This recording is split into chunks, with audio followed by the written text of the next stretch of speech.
আমি আমার মতো লাইফ লিড করব।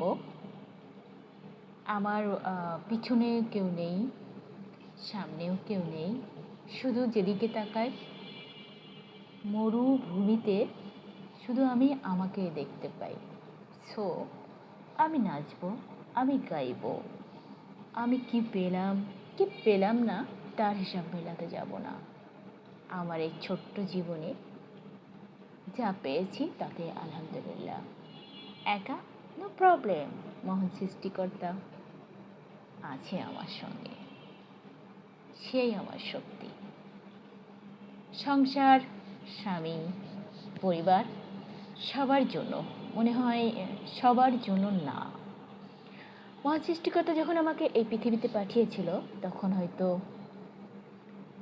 আমার ভাগ্য লেখা উনি এভাবে লিখেছিলেন যে তুমি যাবা, সারা জীবন একা থাকবা, আর মাঝে মাঝে আমাকে স্মরণ করবা।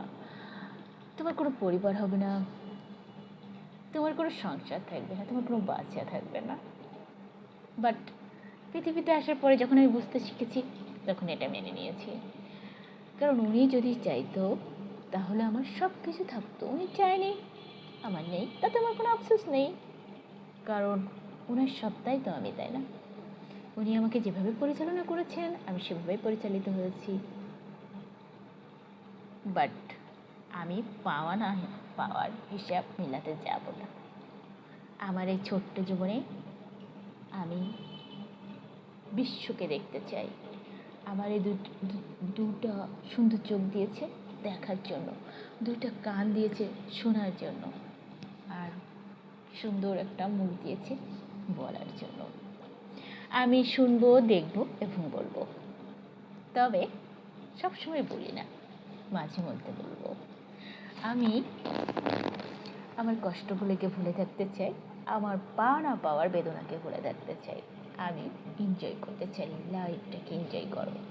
আবার এনজয় বলে মনে করবা না তোমরা এটা শুধু ছেলেদের সঙ্গে গেলে এনজয় হয়। নো, মানুষ একা কিন্তু অনেক সুন্দর টাইম পাস করতে পারে। কীভাবে সে টাইম পাস যদি করবে, সে যদি প্রপারলি জানে বা বোঝে যে কীভাবে সে প্রপারলি তার টাইমটাকে সে এনজয় করবে, তার যে কাজ করতে ভালো লাগে সে সেই কাজই করবে, যে খাবারটা খেতে তার ভালো লাগে সে সেই খাবারটাই খাবে।